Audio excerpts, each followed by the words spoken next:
Podcast, where we explore, acknowledge, set right, and show gratitude for our deepest, most private, inward thoughts, emotions, and experiences.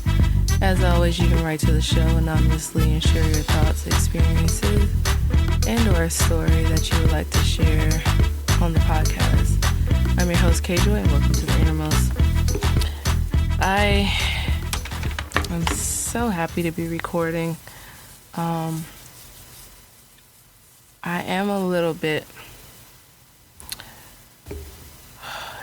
not feeling well. Today is my first day of iron infusions, and thank God, because I just started my, I guess the polite way to say it's menstrual. I just started my period a few days ago, and it's just always so disastrous. It's always so heavy, and it's a big, huge part of the issues that I have with anemia. And I'm telling you, I've just been suffering with just my blood, my iron levels, hemoglobin had came back at 6.7 when I went to do the test before school let out. So like the end of May. And then I completely forgot about my appointment with just all the end of the year activities and things that I had to do. And so I had to take a new blood test, and they were just like, oh, you should have been gone to ER, etc., whatever. But I opted to wait for my specialist to a blood doctor to do blood work and just, do that whole thing. Because I always find that with this, I end up going to I didn't want a blood transfusion. I'd prefer the iron infusions.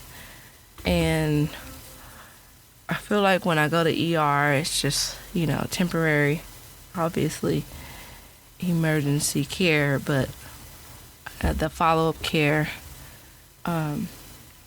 I find myself either not following through. Well, the experience has been I haven't followed through, and a lot of the reasons is because the care has been redundant, and just I always found that, holistic things and stuff that I've been able to do for myself works out better. I'm literally fresh out the shower putting on lotion while recording, because I just had these fresh thoughts. And I don't know, this podcast really should have been called the diary, I don't know, of this woman or something, because that's essentially what it is. It's the ins and outs of my life and thoughts and stuff. So anyway, it just was a drag to even get in the shower. It's even worse to get in the shower while you're on your period. I don't know if anyone they just don't understand that. It's just such a drag. And then on top of that, I washed my hair. So I did a wash and go a few days ago, and I have a full head of thick natural hair.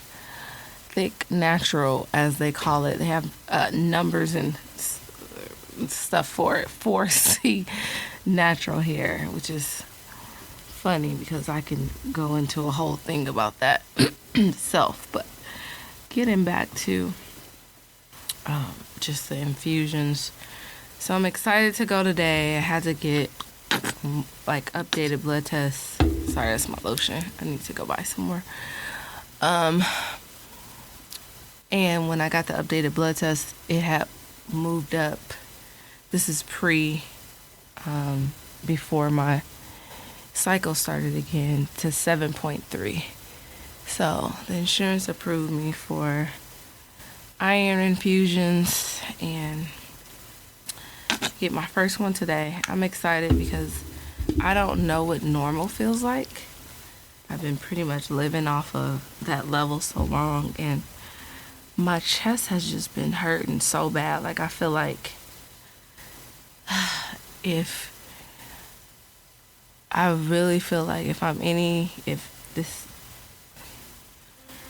I knew the symptoms or what it would feel like to have a heart attack, I feel like I'm very close to it. Just because the chest pains and the exhaustion. So, just been kind of laying around. And it's crazy because before school was out, I just felt like I was barely making it. I was like, ooh, I just gotta survive these last few weeks. I felt like I was just dragging and just extra tired. And I was, obviously. The doctor said that he can see that my bone marrow is like trying to produce, but doesn't have anything to work with. So, looking forward to these infusions, and just getting back on track with taking care of me. I've never actually been good at that, so I guess learning what it means to take care of me. I was a mom very young, so I've always I had a lot of pride with just, pride myself on taking care of my son and just the family, and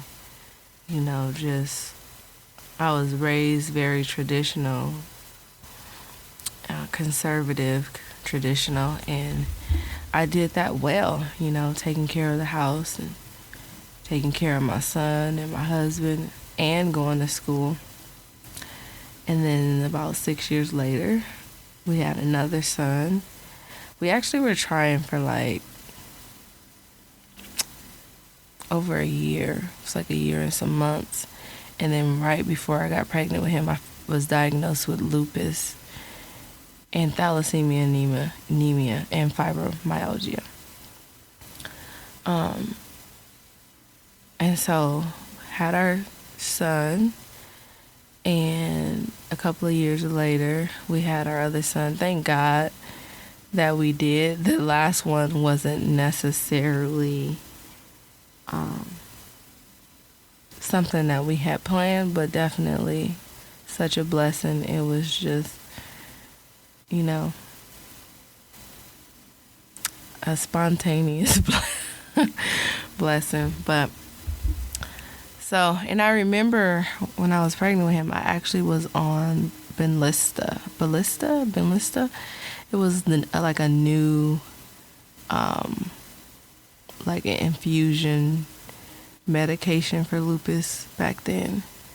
And I would go to work. I would work like graveyard, and then leave. And then on some days I would have to get infusions and stuff like that. So I was just reflecting on that journey. So, just looking forward to feeling better and, learning that my youngest is 8 now. And, I could say like I really went hard to just, lay a foundation and platform while they were young, and I'm tired. It's crazy because during that time, it's like I'm just now starting to, get into self-care and facials and pampering and doing things that are just so necessary just to keep me going. Like, a woman's body is just so complicated, and then when you're dealing with medical issues, that just makes it all the more complicated. And then for some years now, I've been under a lot of stress just trying to figure out how to support our middle son. I think I mentioned on recording an episode before that. Our middle son was diagnosed with ADHD the end of last year. And I mean, to be diagnosed with ADHD at 10 years old, that's a long time. And it's just been a lot of things that I have had my focus on. I love my children, and I love my family. And I mean, it came down to even being so psychological, where I'm sure there are women that can relate to this, but other people, maybe your kids or spouse would just not maybe even think about it. I don't know, maybe they would. But even come down to when I made their plates or, gave them a snack or something, I always in my mind wanted them to have the best, the best pick of fruit, the best, slice of bread or whatever, toast, whatever it may be. And I would always, go into everything with that mindset, and I would give myself the lesser. And so I'm just starting to identify all those things. And in that, I'm learning that there's so much that I can't carry with me along that journey. And, I think a lot of ways that I think are not understood in my family dynamics and how I was raised. One thing about, we come from, and I was talked about this on our Juneteenth special, that Black Americans come from such rich culture, but we also come from such trauma and hurt and pain, and just weeding through the things and finding your own identity. Sometimes it takes a lot, and it's often a lonely road. For me, just growing up as the youngest and the only girl, just viewed things differently. I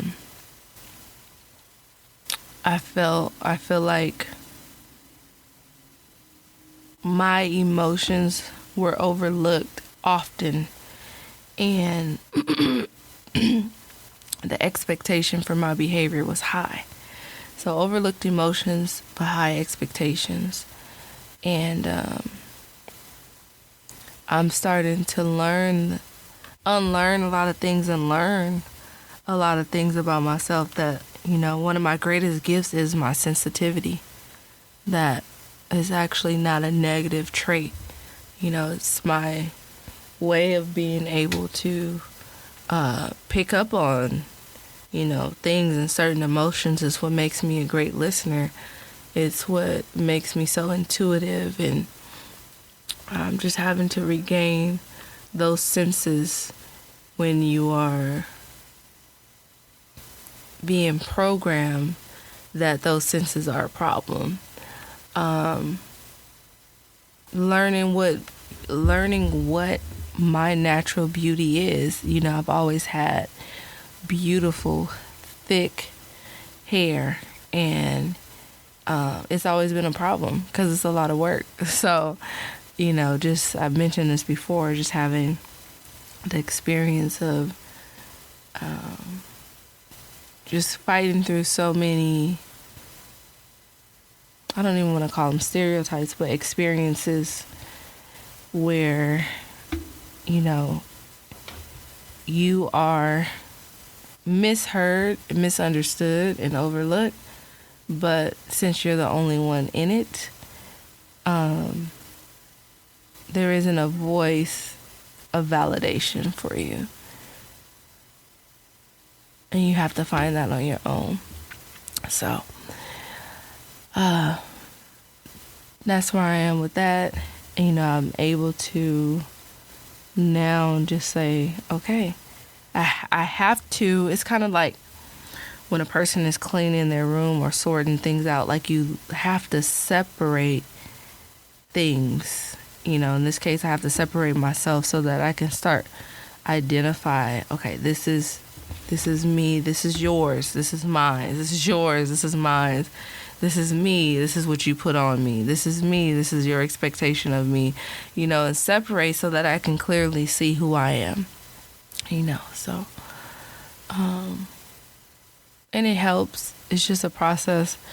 I think that on the outside, it's funny that the things that you are great at are the things that usually family will never recognize. And for those who are in families that are able to recognize those things early, they often become very successful in those areas because they start to cultivate those traits in, that young person, which is spectacular. And it's probably why I've spent so much time, investing in my own children, is because I just really didn't want to miss seeing their greatness in their youth. And, I really took the time to really try to hone into that. And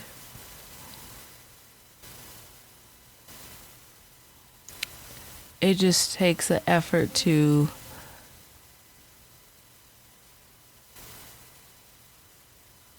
I don't even want to call it stand your ground, because everything, what's a trip, especially in our culture, everything is viewed as, the reason why it's viewed as you have to, as aggressively, is because you have to build up your strength to do it, to make that move.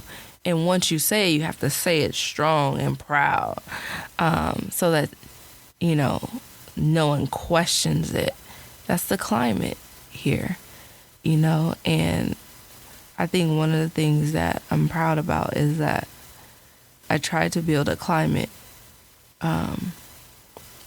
for my children where,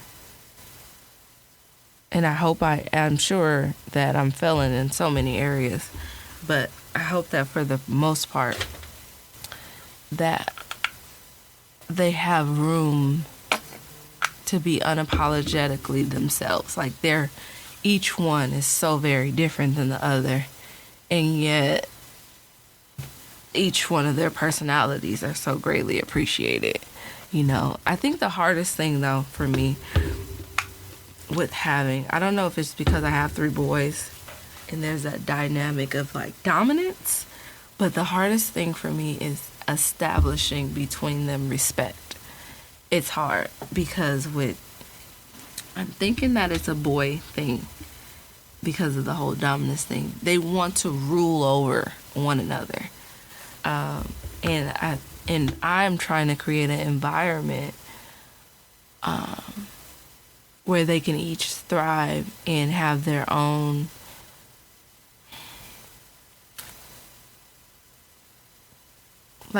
say, their own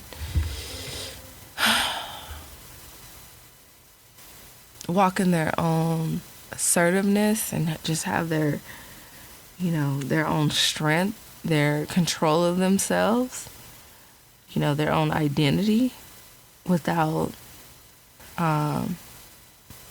someone trying to force their thoughts into a way. And I think that's the biggest struggle. If I'm able to identify, that's the greatest struggle. And maybe I'm all wrong, because maybe that is the way, based on their DNA and their makeup, or their genetics, that is the way that they're supposed to go. That is the way of their world. And perhaps I'm trying to impose a feminine identity or strength or attribute on these 3 male boys.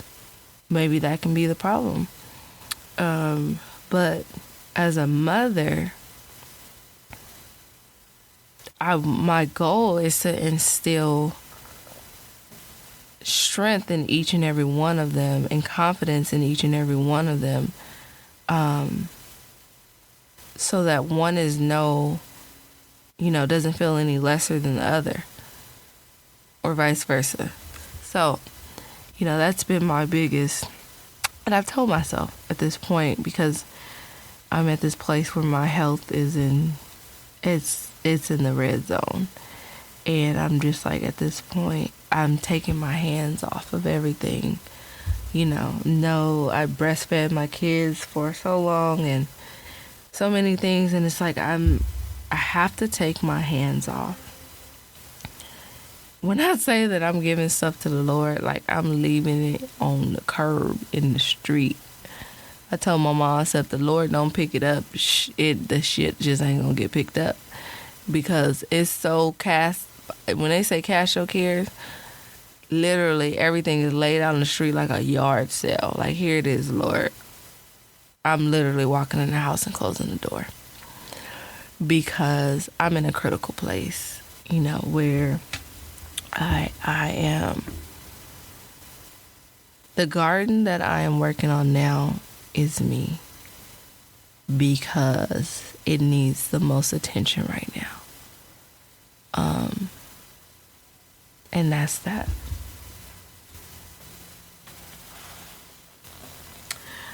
I had told myself, this is why I like being so intuitive and in tune with my spirituality, and just so, for me, it's like if everything is just based on the natural and tangible things, that I don't feel like I'm thriving in life. Like, I need to be connected to the spiritual realm. I need, to experience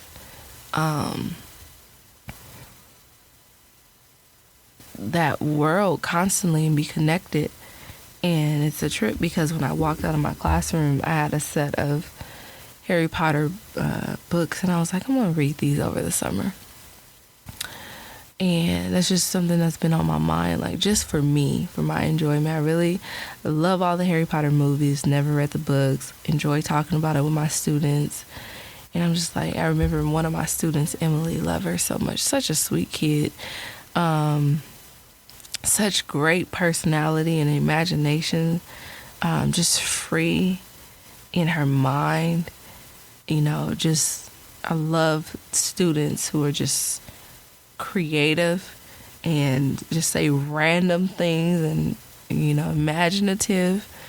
And so she was just like, Mrs. Dinkins, you gotta read the books. I was like, girl, I know, I just gotta find the time. And so I had promised myself, this summer I am going to read the Harry Potter collection. I look at it every day and I want to read it, not just audible it, like, I want to read it.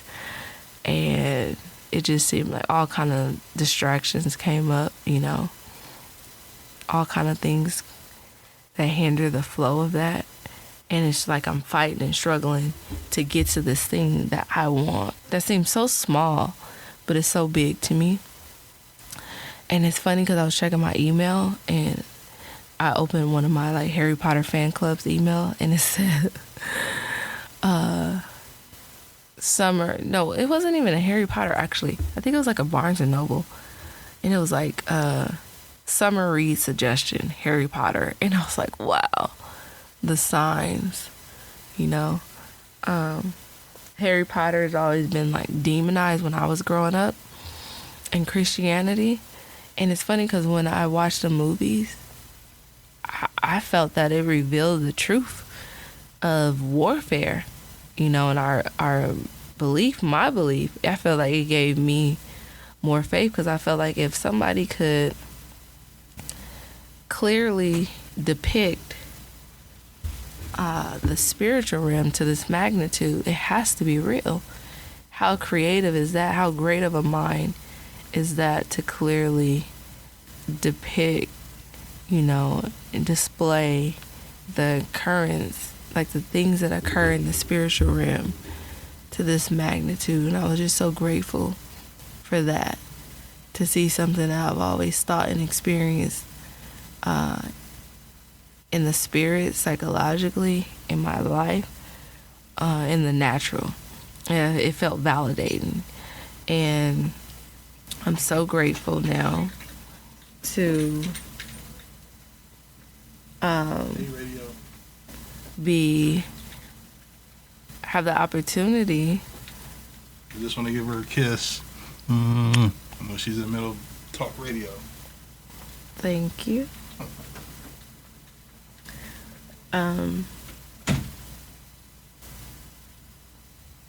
Hold on a second.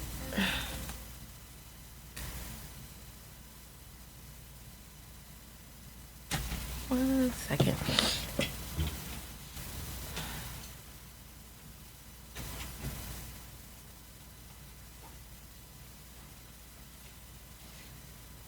Okay. I received a kiss, but I forgot to lock the door, and I know my kids. But yeah, I look forward to that. I love the fact that, you know, the story is just so uplifting. You know, I identify with the characters so much, many of them, but of course Harry, just being unseen and unheard for so long and not realizing that he had all of these abilities and that he was necessary. He was the key. He was a big part of, you know, saving a whole nother world.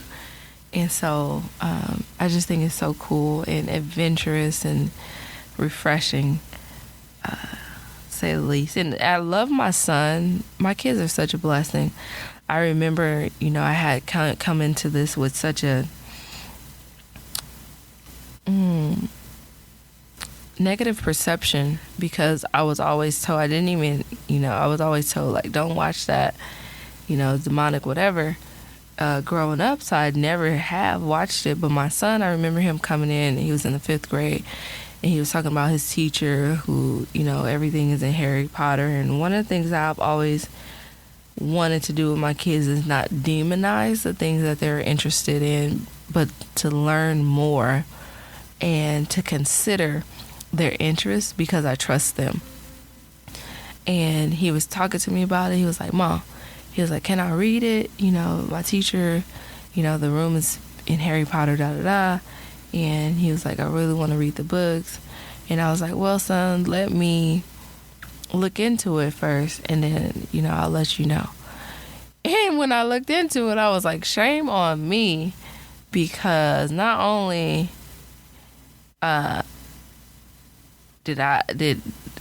is he like missing out, but I missed out. And so, you know, I think I bring it up more than he does now, but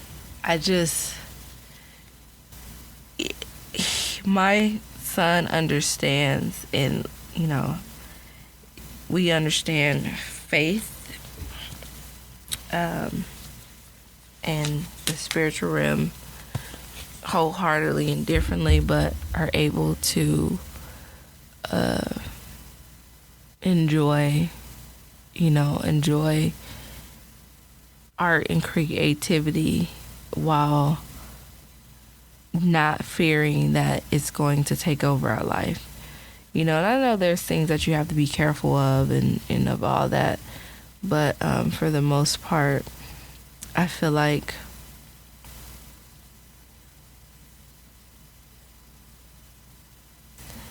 mindsets have the ability to hinder experience and growth. And you just have to decide, you know, where your mindset will lie, you know. And that comes with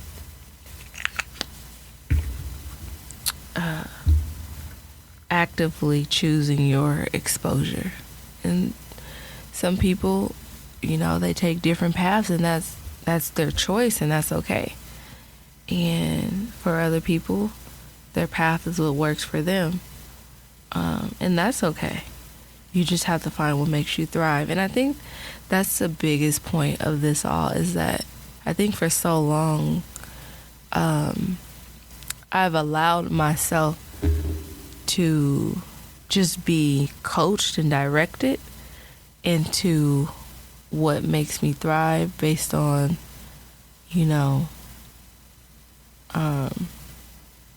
opinion, suggestions, or influence or whatever.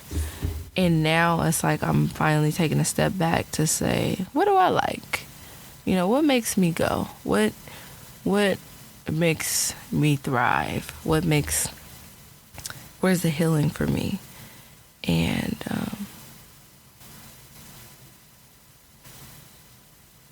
that's the place that I'm in right now. So I'm looking forward to, once feeling better, hopefully feeling better, getting back into gardening when it cools off. I think right now I'm just going to focus on like house plants and stuff. I'm getting much better at that. I was horrible at house plants. Oh my God. I was so terrible. I would overwater them. I didn't understand the chemistry of them. Just so many things. So doing so much better in that area, and just miss drinking my teas and, just moving at a more, like a slower, more intentional pace. And it's just all levels to it. I will say that I've desired to have a daughter for many years now.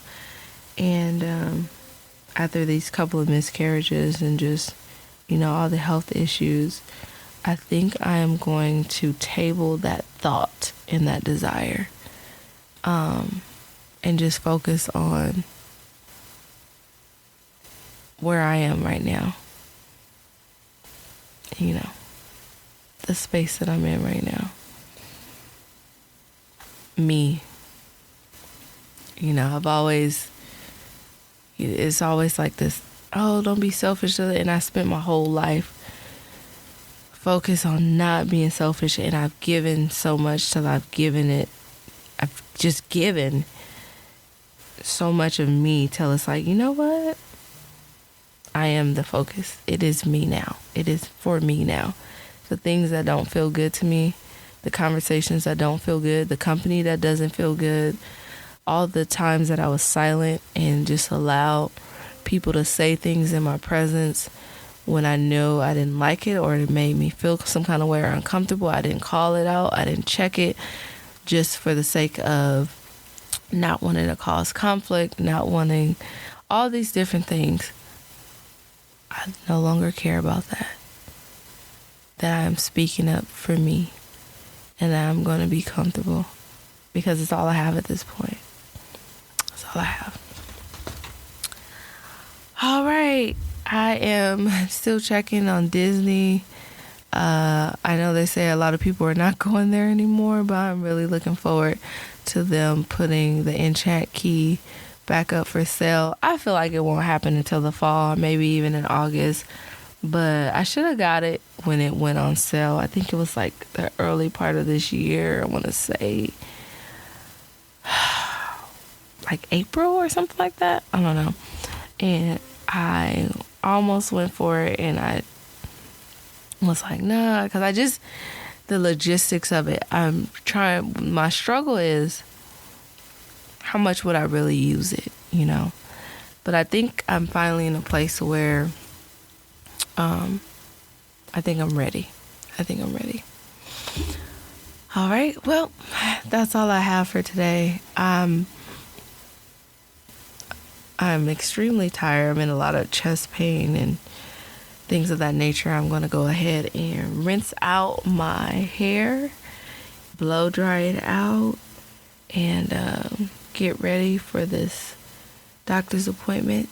And looking forward to this first round of infusions. Hope that the side effects aren't harsh and that the benefits are greater than the possible side effects. Thank you for taking your valuable time to hang out with me to address some of the thoughts and opinions that often only reside in the innermost. It has been a wonderful pleasure, always a wonderful pleasure to host you. Look forward to receiving your stories and exchanging experiences in our community. You can write to to the Innermost Podcast at gmail.com or follow the Innermost Podcast on Instagram. Hope you find enough motivation to carry you through the week. It's Friday, through the weekend. Take care, never abandon your innermost thoughts, opinions, and being. God bless.